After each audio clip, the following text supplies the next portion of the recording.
All right, good morning and welcome everyone. I'm so pleased to have you all together today for the launch of the Luminos Education Leadership Through Crisis series. Back in March, when Mubuso and I and the rest of the Lumineers gathered together, albeit virtually of course, to try to make sense of what this moment meant for the world as a whole and for our work, we couldn't help but focus on the word unprecedented, the unprecedentedness of this crisis. We founded Luminos just a little over 4 years ago with the expressed mission to focus on bringing education to the last 1 in 10 children in the world who are still denied the chance to go to school.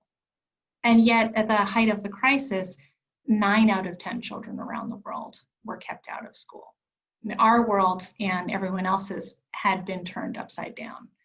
And as we reflected on this question of unprecedented crises, meeting unprecedented crises, we couldn't help but ask ourselves, had the world seen the unprecedented before? What could we look back to from the experience of education leaders who had met the crucible of crisis in reopening school systems following Hurricane Katrina, following the Ebola pandemic, the earthquakes in Pakistan and elsewhere? What could we look to from these first-person narratives of leading systems through reopening and building back better that could inform our work and inform the work of the sector as a whole? We began a series of rich dialogues and conversations around these topics over the summer and realized that there was actually something here that we wanted to share with the world as a whole. My colleague, Mubuso Zamchiya, graciously took forward this idea in a more formal fashion of a series of filmed deep dive interviews with different education leaders from around the globe reflecting on this moment. That series is going live here today, and I'm so pleased that we have 3 of the interviewees from that series here together with us. And so I wanted to take a quick moment to introduce the folks you'll see on your screen. First and foremost, we have George Werner, the former Minister of Education from Liberia. George led the schools reopening process in Liberia following the Ebola crisis. He has been a generous advocate and friend to Luminos from our earliest days in Liberia, and I'm so pleased to have him here together with us from Monrovia today. We also have with us Neerav Kingsland. Neerav is currently the managing partner of the City Fund. He was previously the CEO of New Schools for New Orleans and had a front row seat at the events of bringing back a school system in the US context from the greatest disaster we've seen in recent decades. And finally, I think Rebecca Winthrop probably needs no introduction, but Rebecca is the co-director of the Center for Universal Education at the Brookings Institution, and amongst many other things is leading some particularly salient research and inquiry right now into the question of what happens after reopening. And so I'm so pleased that we have these 3 panelists here with us today. My colleague Mubuso will be leading us in discussion. And just a quick note of housekeeping before we dive in, the chat function is open. And from our standpoint, this is the beginning of an ongoing 2-month dialogue, series of conversations online and offline around this theme of education leadership crisis. So we very much invite and encourage all of the participants today to share your thoughts, your reflections, your ideas, suggestions, and questions. The questions will be coming through to the hosts, so know that we are receiving your feedback and ideas, and really we see this as the jumping off point of an ongoing conversation and dialogue. So without further ado, I'm going to hand the baton to my esteemed colleague, Mubuso. Caitlin, thank you very much. And welcome to everybody. Thank you for taking the time to join us this morning. Well, friends, I wonder if you've had the opportunity and the privilege of watching President Nelson Mandela's stunning 2005 address at the Arctic Concert in Tromsø, Norway in 2005. If not, then I encourage you, as soon as this webinar is done, look up the speech on YouTube and just simply watch. Why? Well, to me, the Tromsø speech stands out because of its uncanny relevance to our immediate times. Madiba began his talk by underscoring that our world remains sorely divided. Hope and despair are juxtaposed paradoxically. They sit together as closely as 2 opposite sides of a 50-cent coin. One side boasts leapfrog gains in science and technology, while the other laments that far too many children are dying unnecessarily because of a lack of medicine, and millions more are languishing still out of school. And so with the July 2005 G8 meetings then in the foreground, Mandela reminded his audience that much of our common future depends on actions and plans of the world's highest decision makers. With his signature raspy gravitas of his indefatigable change maker spirit, Madiba argued that we now need decision makers who exhibit leadership and vision and political courage. Then, while casting a gentle, fatherly eye across the gathered crowd, Madiba raised a somber question regarding the AIDS pandemic. When the history of our times is written, will we be remembered as the generation that turned our backs in a moment of global crisis? Or will it be recorded that we did the right thing? And so today, 15 years later, in the midst of a global pandemic and catastrophic moment in education, friends, I beg you, just listen. Listen and you will hear the clear, steady echo of President Mandela's words from Tomso. As it did then, his clarion call should prick our consciences. It should rally our creativity and mobilize our voices to make the right choices for all those children whose learning has been disrupted and whose opportunity has been turned upside down by COVID-19. With over 1 billion children out of school globally, today's education leaders are experiencing the challenge of a generation. And yet, the coronavirus pandemic is not the first calamity to put learning at risk. There have been several historical precedents of education leaders across the world making the right choices as they have responded to crisis and education disruption. And that, friends, is of huge benefit to us today. Their initiative, bravery, and creativity offers up powerful lessons from which we can draw to inform our collective pathways towards relief, recovery, and resilience in education. Now, this conversation then, as Catherine has already introduced, presents us with three brave leaders, Rebecca Winthrop, George Werner, and Neerav Kingsland. Like their counterparts in the Luminos video series to follow, these three esteemed panelists have incredible stories and insights to share. George and Neerav offer a proverbial tale of two cities, as it were, a contrasting set of narratives about leadership and political courage in New Orleans and post-Katrina, and Liberia post-Ebola. Rebecca, for her parts, provides years of dedicated thought leadership. This as a critical foundation to help us stretch our mind's eye and envision a future for learning beyond COVID-19 and beyond reopening.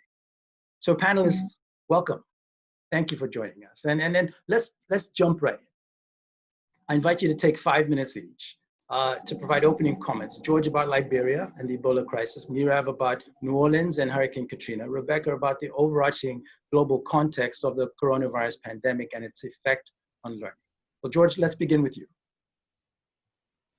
So thank you, Mubuso, Caitlin, and through you, the Luminos family. And thank you to my fellow panelists and all those who are watching from wherever you are. As you rightly pointed out, I inherited an educational system in Liberia that was in an emergency and crisis. Liberia had gone through 14 years of civil war. Then President Sirleaf was elected, and we put in place plans to build back better after the war, repatriated refugees and build schools and train teachers. And when we thought we were beginning to build a new foundation for the educational system, Ebola struck. And that compounded the problem. And the time Ebola struck, schools were shut across the country for at least 6 months. And nothing was happening. Now we talk about distance learning, digital learning. Then at the time, we were scrambling of how to bring learning to children who were home. And after when the shadow was beginning to fade, we realized that across the country, 35% of our young women and 21% of our young men could read a sentence.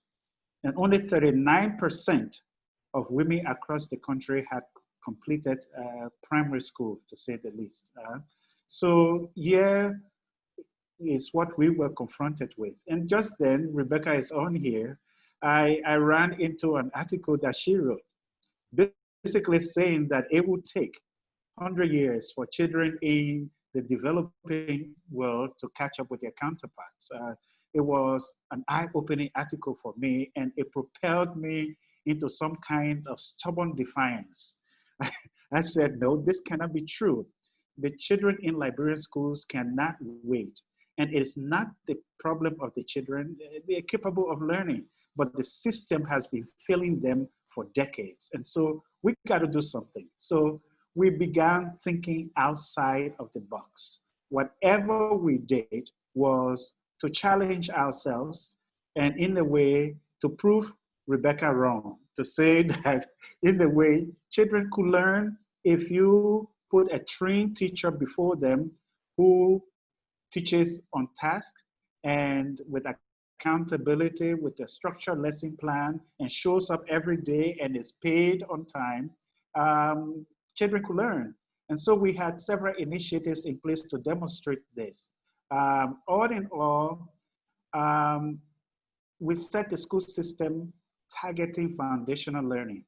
We brought in Luminos to look at out of school children, and the results were beginning to look up, that is improve when COVID-19 hit. And I know we will be talking about the implications of that later. So this is the situation for Liberia. Over. Thank you very much, George. Appreciate that. Neerav, let's turn to you. Great. Thank you all so much for having me.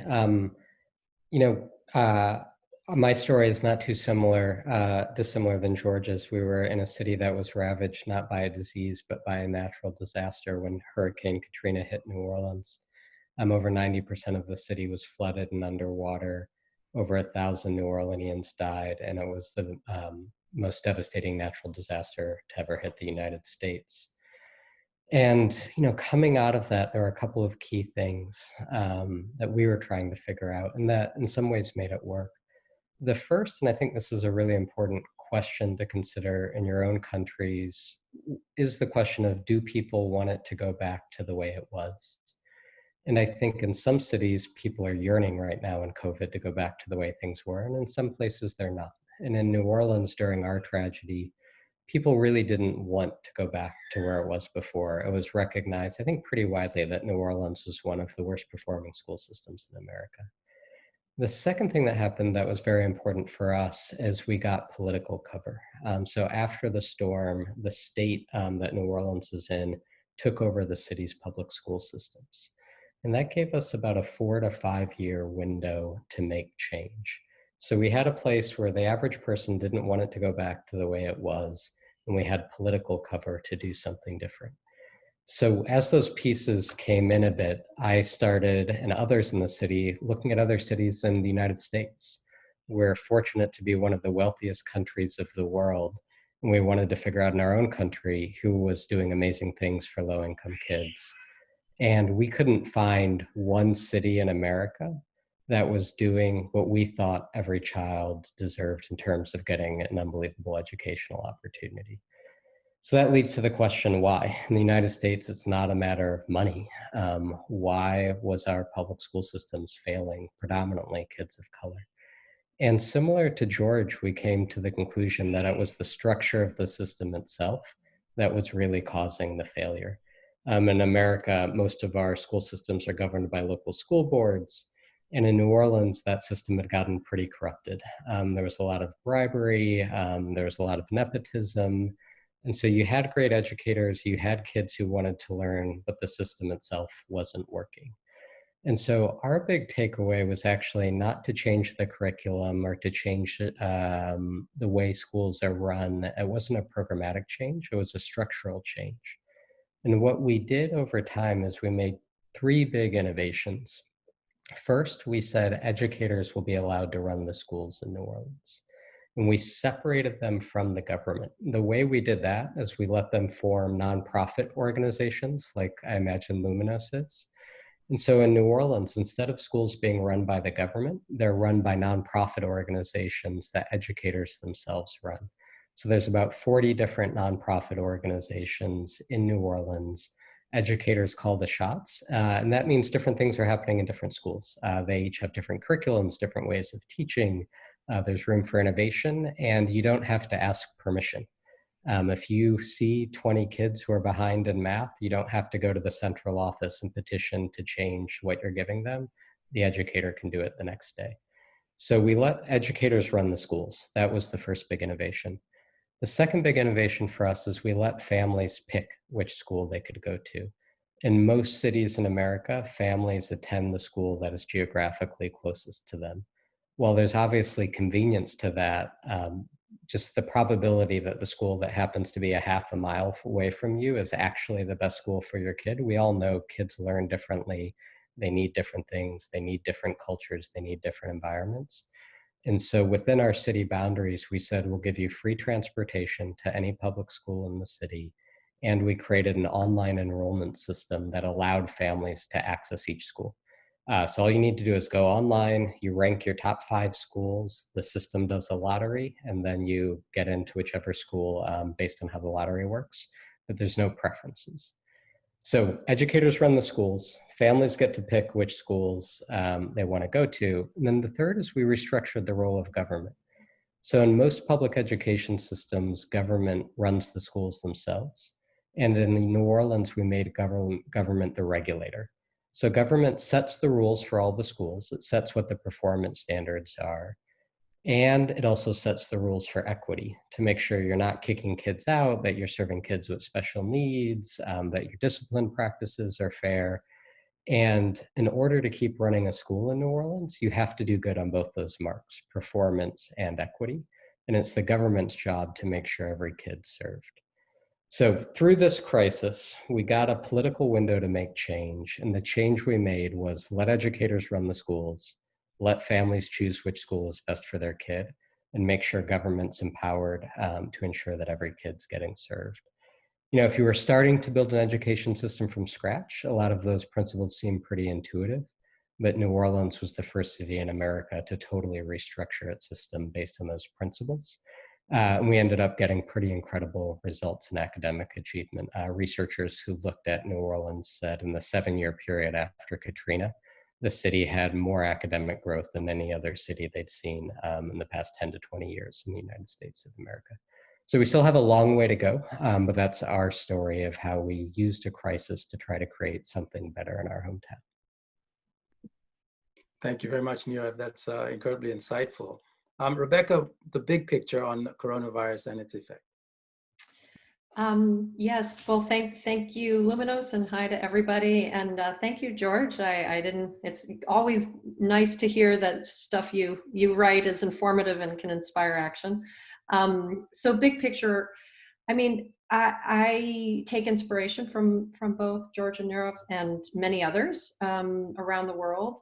I mean, the truth is that although the big statistics are that, most kids were out of school, there was a lot of kids who were in school, they were just doing remote learning. And the big divide is now who can do remote learning and who can't, and which countries and which jurisdictions are able to do that. So, I mean, I think big picture, what everyone is talking about, it's sort of overtly obvious, is that when school buildings and the place is sort of at the center or heart of a community shut their doors, schools in many parts of the world are not perfect by any means, but they are one of the equalizing institutions we have. Even if they don't function perfectly or even are sort of mediocre, they perform a lot of important social services, community services, and when they close their school doors, it just lays bare the inequality in society. And so big picture, we know inequality is rising, and that is going to be our big challenge. There are a couple other big trends that I think are more positive. One is a bit like George and Neerav's story, that it has exposed, I keep talking about it as a leapfrog moment, but use whatever term you want, but it's exposed kind of the dormant, latent innovation capacity of education systems. when push comes to shove, they're trying new things. Now, a lot of the things that are being attempted, many parents around the world are going to say, I don't want any part of it. Parents don't want to be teachers. So certainly there are things that aren't great and we want to let go of. But can it provide us a recipe for thinking about how to do things differently as we move forward? And I think two things have emerged as I look big picture that seem new.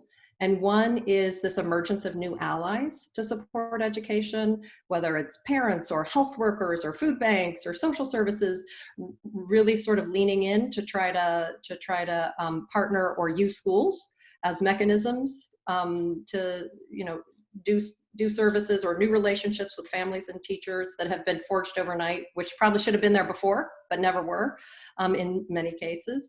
Can we sustain those sort of new allies? It's really allies in the community outside the school walls that could perhaps assist with kids teaching and learning if we can find the effective ways to continue that. And the other thing that I think has emerged that is new is that all of a sudden, schools are recognized, and teachers are recognized as being incredibly important for communities.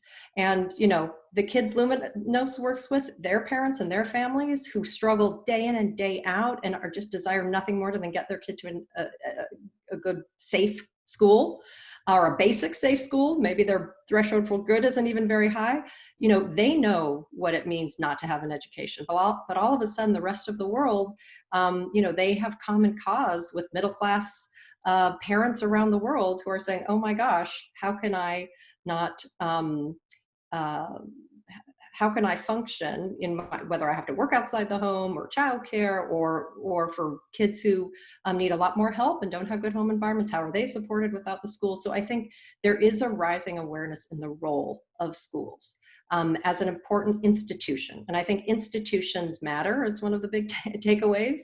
And I think big vision, you refer to the Beyond Reopening piece. I assume that we just did, Mubuso, with my colleague Emiliana Vegas, did research thinking about, it's back to school September in many countries, not every country, people have different schedules, but a lot of education leaders are thinking about, how do I social distance? How do I desanitize? How do I take fevers? How do I monitor desks? Or how do I do remote and in-person? Like all these logistical, seriously challenging questions.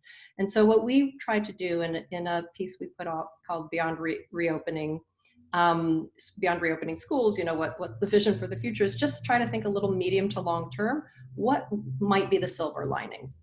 And for us, we really struggled with it, but we thought, at the end of the day, wouldn't it be wonderful?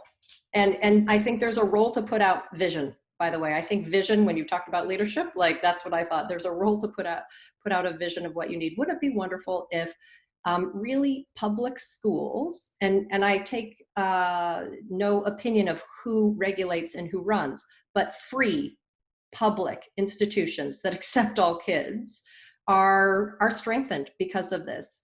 And we talked about a powered up school where parents and teachers had new ways of working, and that's one of the things we've seen emerging as a possible silver lining, and we're doing a lot of research on it at the moment in our innovations and leapfrogging stream around there are ways to engage parents where they can actually help kids learn, and traditional ways of engaging parents, such as PTA meetings, come to the school, which are more passive and episodic, might not be the way forward to engage them. There's much more sort of effective ways we're seeing emerging as really having parents as allies. Parents don't want to be teachers, but parents as allies to help their kids with learning at home through low tech, SMS, cell phones. We're seeing lots of innovations happening there that actually some of them have even been in the midst of a randomized controlled trial and show that kids are actually learning quite effectively.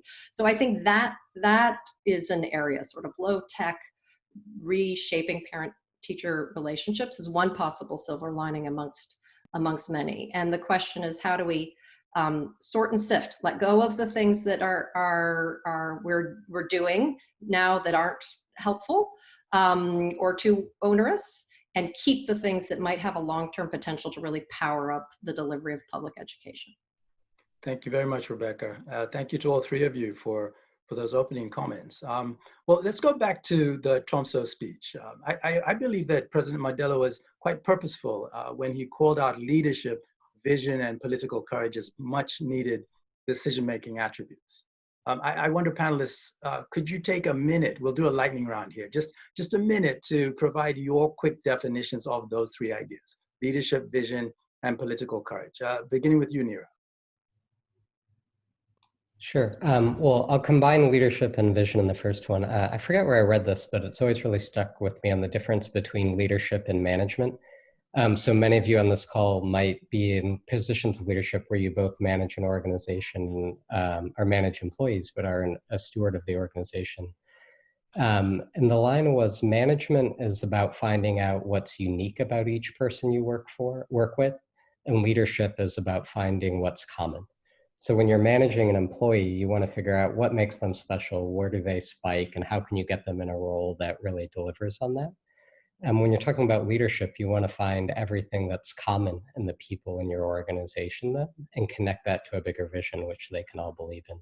So I've always found that to be pretty useful, that leadership is about seeking the commonality and connecting that to a different future state and trying to get people to be a part of working together to get to that future state.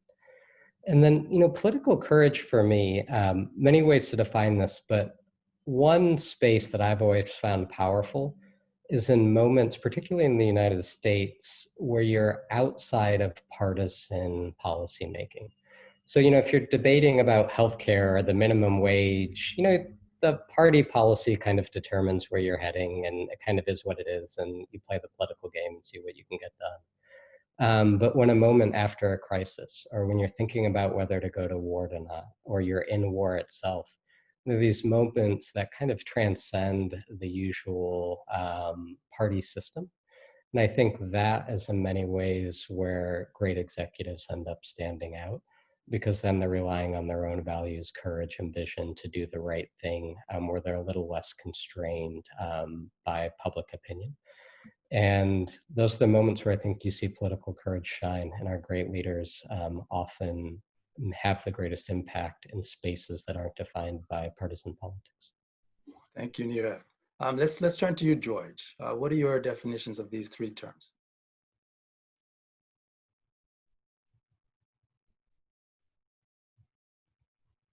Sorry, George, you're on mute. I think the leader is not just the one with the vision, but is also the one who has the courage to bring others along in seeing that vision. That's how I look at it. You shouldn't just have a vision, but to paraphrase, I think it's, the late Ruth Ginsburg, you have to bring others with you. And therein lies the political courage, because that's where the rubber meets the road. In case of reform, you will be opposed. There are different political ideologies.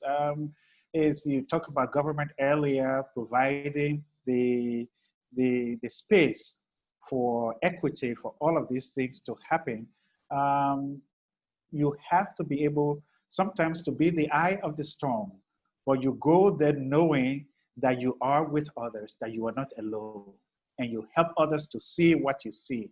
And in so doing, you are pushing the common good. That would be my definition of leadership, vision, and political courage. Thank you, George. Rebecca, let's turn to you. Yeah, I mean, I really like both those definitions. So I'll adopt them and say, yes, I second that. But I think the one thing I would like to add is that as I look at the world today and what the crisis has exposed so raw in terms of how different societies and countries and leaders handle things, I think that we are entering an age where values is going to be the name of the game. We have plenty of leaders who exhibit the characteristics that George and Neerav just said. They have a vision, they bring people along, they get them to work together, and to me, they're working towards a value or an end. that doesn't recognize the basic human rights of every individual.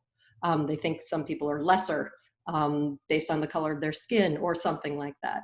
So I think it's been very de-emphasized, this issue of values, and we should talk about it vis-a-vis education, because people often think, oh, are you talking about sort of religious values? And it makes people uncomfortable, especially in secular democratic societies. But I keep thinking over and over that we have got to talk about values. And for me personally, the way I've squared my sort of way of working in the world is just to anchor my things I do every day in the Universal Declaration of Human Rights. And the reason I got there is because Brookings, I used to work quite a bit in different countries in the world, one of them being Afghanistan. And I remember where I worked on girls' education, you know, amid the Taliban. And it was very contested, this idea of whose value, what is actually right.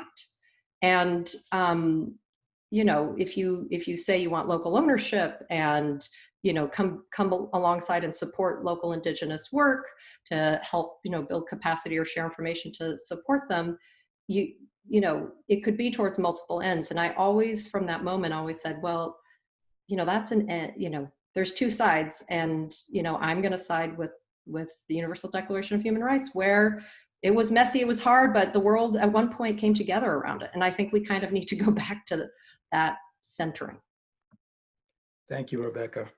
Well, let's dig a little deeper into these three ideas. Neerav, in a recent conversation that I had with Fred Swanica, who's the CEO and founder of the African Leadership Group, he made the following profound statement. He said that at the heart of every crisis, including any learning crisis, is a crisis of leadership. And so, Neerav, with 5 minutes, I wonder whether you could tell us whether you agree with Fred's assessment. And in the context of New Orleans, tell us whether you noticed any positive and negative influences of education leadership and decision-making before, during, and after Hurricane Katrina. Sure, happy to talk about that in relation to New Orleans. So I think one of the biggest crises in leadership in New Orleans that allowed for change to happen is the existing system said they weren't going to open up school for a year. So in New Orleans, Katrina, the big hurricane, hits in August, which is normally give or take when we start our school year. And they said schools are closed for the year. And I think that was a huge, huge mistake. That meant they ended up letting go of all the teachers. There weren't revenues coming in. And they didn't do whatever they could do to keep the schools open or make a public commitment about getting schools back open as soon as they could. And what ended up happening is by January, February, March, there was a chance to get schools going again. There was a chance to put forth a vision about what a new system could be. And it was in the absence of leadership from the existing system that a more decentralized group of educators stepped up. And so instead of the existing system putting forth a vision of what the school system would look like, it was civic leaders, philanthropists, and then educators themselves. And the nonprofit charter school model really came about at the beginning as much through pragmatism as ideology. And that it was the easiest way to get a school open because the government wasn't opening schools itself. And so I contrast those a lot of how did a slow-moving bureaucracy react to crisis versus how did a decentralized system of educators respond to crisis. And eventually it was the second system that replaced the first system in a lot of ways. So it does create a window when you're in a moment of crisis for people to question who and how people should lead. And I think in New Orleans, the better leaders won out over time. And that space created by a tragedy allowed them to prove themselves. The heroes who opened up schools after Katrina were just some of the most amazing educators I've ever met. And they're still running schools there 15, 20 years later. So definitely agree with the statement that a crisis in leadership often follows a crisis, in this case, a natural disaster. And I do think the flip side of that is it creates a space for unbelievable leaders to shape a new vision. And I think that's what's happened in New Orleans. When you just a continuation to that, when you think about the coming together of different groups of sort of grassroots leaders? How does that happen? And how do they come together around a common cause? Hard. And so I don't want to, over exaggerate that it was all kumbaya and people holding hands. It was very, very hard. But one thing, a quick anecdote. After I left working in New Orleans, I worked there for about a decade. I started working in other cities. And something I quickly realized is that the nonprofit organizations in New Orleans were much more bonded than they were in other cities. And that was kind of an aha for me. So, in the for-profit world and in the political world, it's like cutthroat competition. It's zero sum. Everybody's trying to win. The nonprofit world, can harness the best of both. We can compete with each other, and we're all competitive and we want to be the best, and that's probably useful. But we can also be open books about what we're doing, because we're not in a zero-sum game. If one nonprofit school does something well, we all want the nonprofit school down the street to do something great as well too. And I think what ended up happening is, out of the crisis, there was a shared set, in Rebecca's language, of values about we were all in this together, and we were trying to create something fundamentally better and maybe change the way our country over the long haul thinks about public education. And I think those were the things that allowed us to come together, even though everybody was kind of competing, to view us as one team trying to deliver great public schools in New Orleans. And so I think that's something to think about, in other cities. As the new leadership emerges, what are the values and vision that will bond them in a way that will make them last? And what we usually see, at least in public education systems in America, is a great leader comes in, the system starts getting better, then they rock some boats, the politicians throw them out, the new leader comes in, and then things start going back to the way they used to be. It's very, very rare in the United States that a public school system makes a big jump and then stays there. And I think the values, bonds, and ecosystem of New Orleans has allowed us to not revert back to the average a decade later. Thank you very much. George, what are your thoughts on political courage? When I had the recent privilege of speaking to Arne Duncan, former U.S. Education Secretary, and he's known to have said that Hurricane Katrina was the best thing to have happened to the education system in New Orleans. He said this because he believes it gave the city a chance to rebuild and improve the failing public school system. You might say that it took a lot of political courage for Arne to make such a statement. And so, George, I wonder, could you tell us whether the same could be said about Ebola and the Liberian education system, and what sort of political courage was required to address learning needs in the aftermath of the crisis? So, thank you. Ernie, I think, belongs to the Obama crowd, and Ram Emanuel used to say, never let a good crisis go to waste, right? So, that context for me is particularly important because Rebecca spoke earlier of silver linings. So in every crisis, you find a silver lining or two. And it's up to leadership, again, to see it and to have the courage to bring others along, to pursue what is the common good or the common value, the public good in this case here. It's particularly difficult. The politics of anything is difficult. And I believe that government is an intentional investment. And that means leadership in government is also intentional. And so there are different stakeholders. If you have these investments, you have, in our system of governance, you have the judiciary, you have the legislative branch, and you have the executive branch. And these are all in a multi-party system.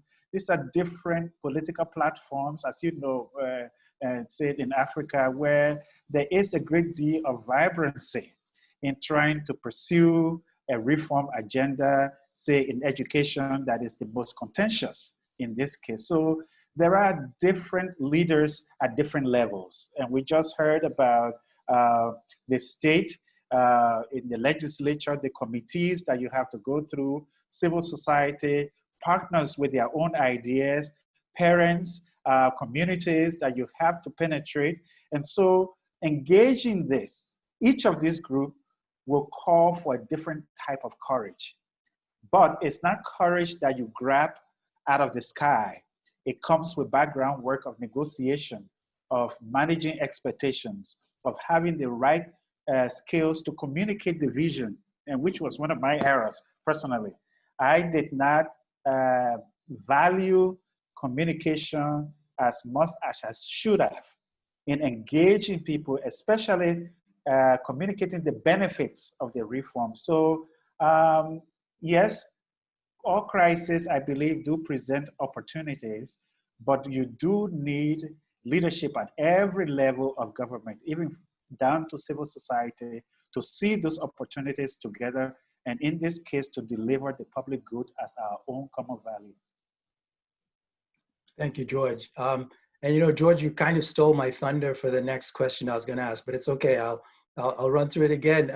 Rebecca, in a recent conversation with Zingai Mutumbuka, the seasoned global education leader and minister of education in the first decade of Zimbabwe's independence, he told me, and this is where my thunder was stolen, that he agrees with the words of Winston Churchill, who is the one first famously to have said, "Never let a good crisis go to waste." So Rebecca, I wonder, when you think about the world's response to COVID-19 and the fact that the education responses are currently focused on the immediate moment, coming back to your idea of reopening, beyond reopening, why is it important for education leaders to cast a vision that not only focuses on the present, but actually goes beyond the question of reopening?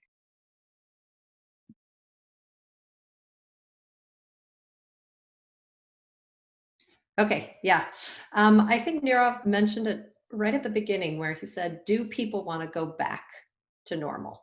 And there maybe are some jurisdictions around the world, but they're far and few between where you would want to go back to normal. I mean, the fact that we have tremendous and growing education inequality is not a new problem. It's just exacerbated by COVID. So like COVID has sped everything up and, as I said before, stripped bare the sort of underlying realities. And so I think it's important as leaders are going to be making decisions, daily decisions, and it's incredibly hard. So I'm not saying this is easy because people only have 24 hours in a day and one hopes that they sleep and can, you know, sustain their work. And educators and school leaders, I would like not want to be a school principal at this point in time. It's incredible, or education minister, incredibly difficult. But as you're making daily decisions, you will unintentionally make decisions that lead you down one path or another. So you do have to, which is why we put the piece out beyond reopening when everybody's, people said, well, why are you doing that? Like, you know, everybody's focused on like checklists for reopening and should you reopen? And first of all, other people are doing that beautifully, providing guidance around that. But it's also because we do feel very strongly, at least based on all our research around education and innovation and this idea of rapid acceleration or step change and leapfrogging, that there's lots of little decisions that you make that will sort of be much harder to open up or revert down the line. And so if we can get people, this would be my, you know, ask to everybody joining us, to get people to think a little bit about where do we want to head. If you are in a jurisdiction, which I would say most are, that shouldn't go back to normal because there were some fundamental problems, inequality, what have you, where do you want to head?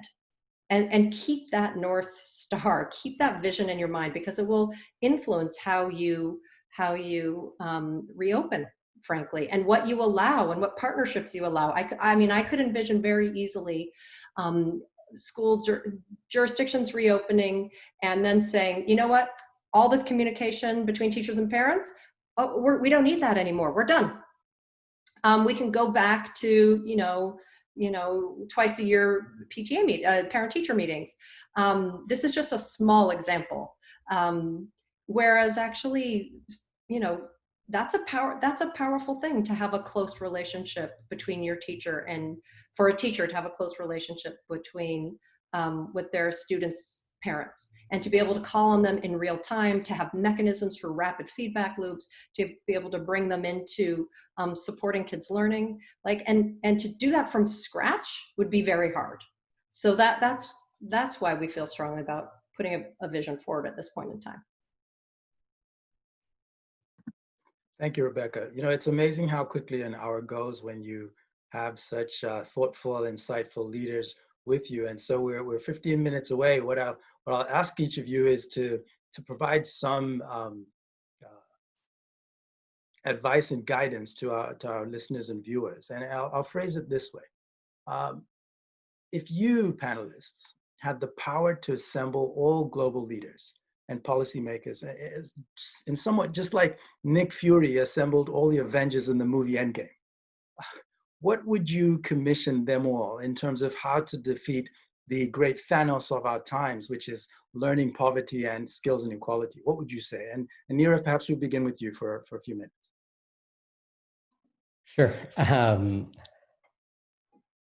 So I think the temptation here is to pick whatever theory you believe in and tell the world to go do that, right? So my temptation is everybody should run nonprofit schools and let parents choose them and everything will be solved.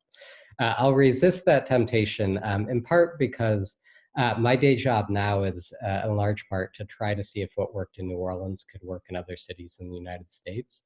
And we're just starting that journey. And I hope it'll work, but we're surely, it's not inevitable. In education, so many brilliant people have tried so many things, and not a lot's worked for kids of color in the United States of America.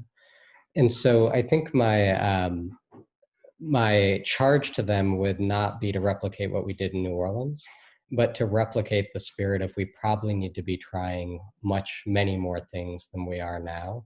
And what can they do in their own geographies to create the conditions where innovation can happen, and then have the discipline to grow what works and, put on the shelf the things that don't. And that's a long process. The beauty of top down is you can pass a law and the next day you can enforce it. But that really only works if you know what works. And I think we're still at a position of a lot of ignorance of how to, at scale, serve all kids who need it in the globe, and particularly in America. So my call to them would be create systems that allow for innovation, that allow for some failure. And when you see things that start to work, grow them as thoughtfully as you can. Because I'm afraid right now we don't have the full set of solutions we need. Thank you, Neerav. How about you, George? So I think about this in these terms. Like Ebola, I believe COVID-19 has given us another opportunity to think outside of the boxes we have been given. Not only do we have to regain the gains that were made for the Millennium Development Goals, we have to recommit ourselves to the Sustainable Development Goals. But in recommitting ourselves and regaining the gains, we have to think outside of the boxes we have been given.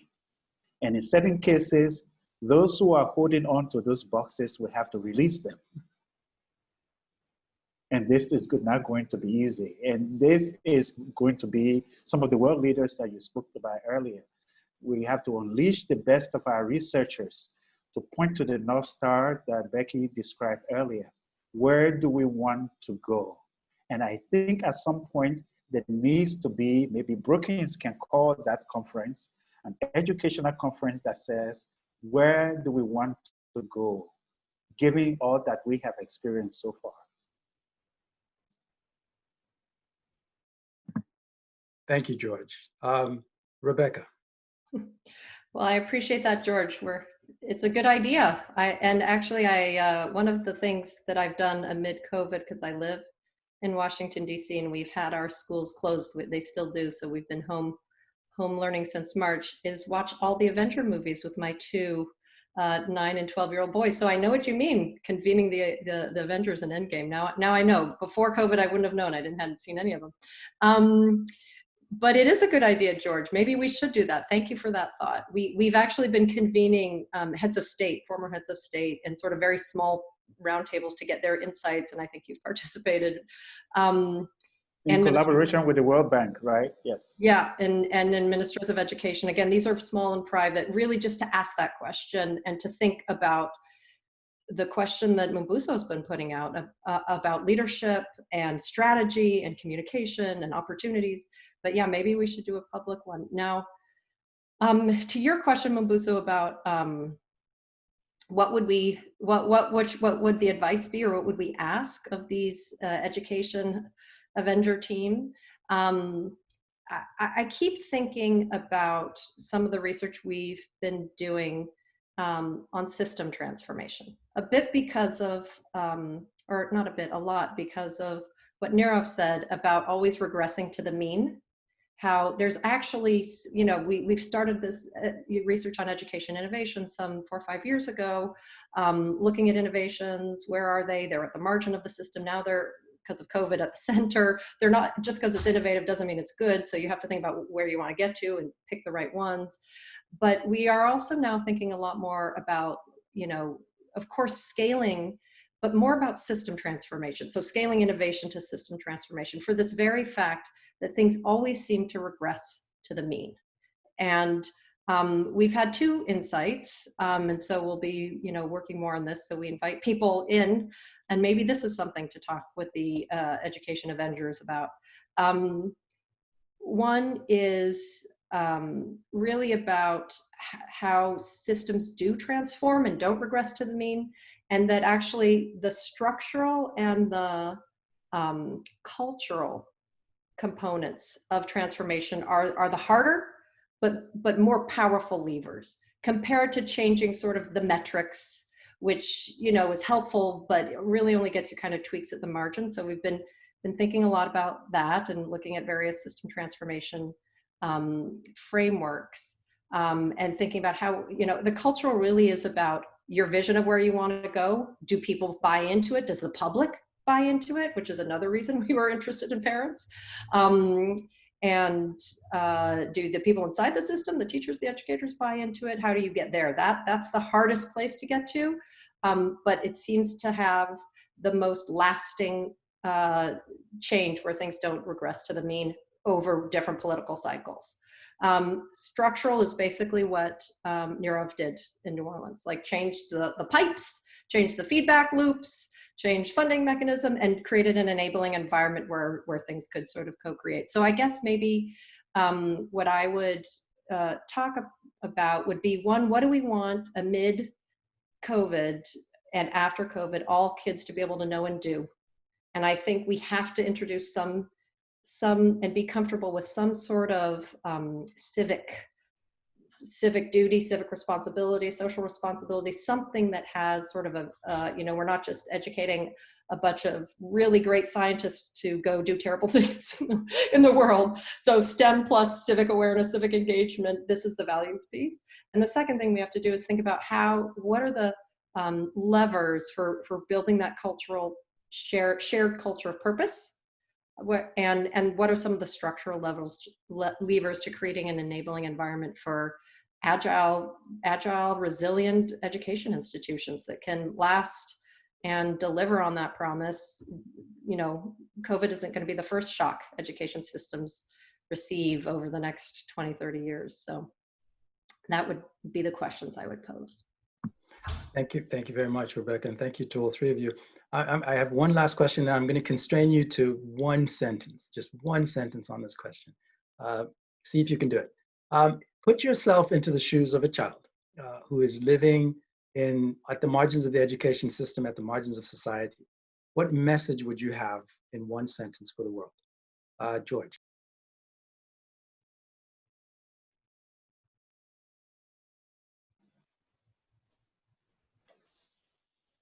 You should not be left behind this time. Thank you. Rebecca? I would say you matter, and adults in the world care about you and want to work with you to help you achieve your full potential. Thank you very much. And Neerav?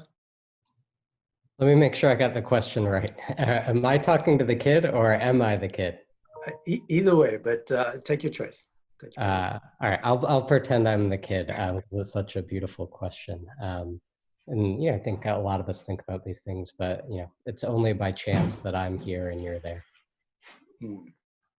Well, thank you very much. I hope those watching and listening have enjoyed this conversation as much as I have. So deep thanks to our panelists for your very thought-provoking words and insightful reflections about leadership and vision and political courage in education. I can only imagine that President Mandela would have been pleased with your efforts, so all three of you, both in the past and today, as you continue to work to ensure that children everywhere get a good chance to learn.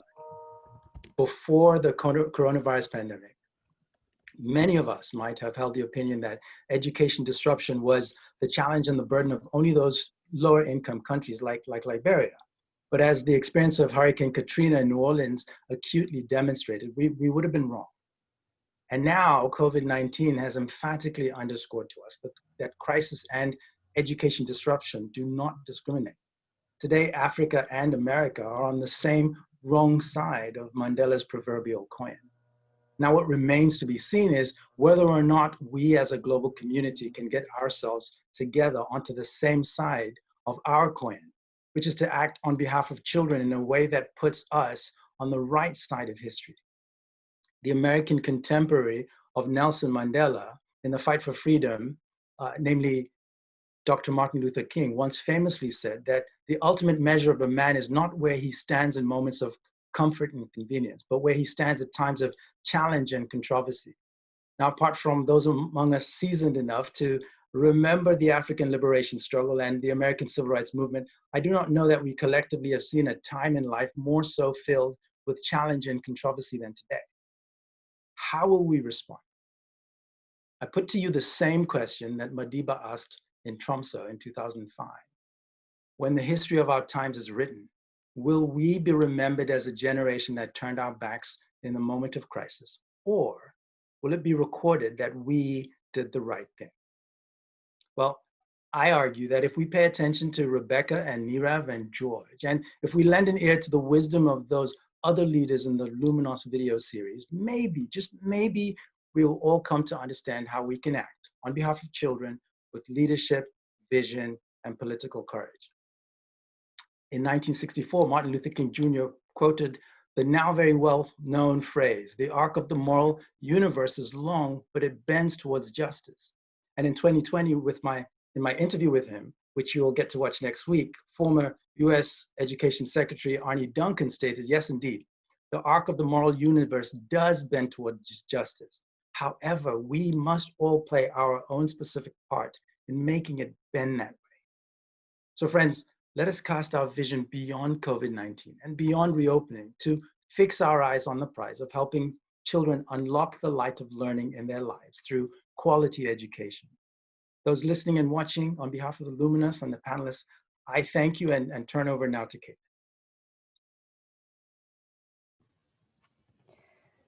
Just echo Mubuso's heartfelt gratitude for all of the viewers we've had with us today, and in particular for these three extraordinary panelists.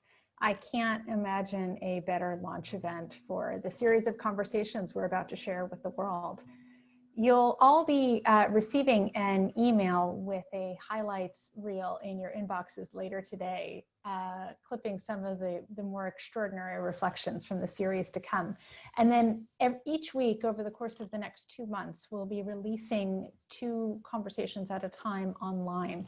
Really just want to extend an invitation to everyone to please see today's conversation as the beginning of an ongoing conversation. And we invite you to follow the discussions online, continue to engage with us, challenge us, and really be a part of this learning journey with all of us. It is truly an extraordinary moment for the world. And with that, on behalf of the Luminos team, I thank you all for being here with us today.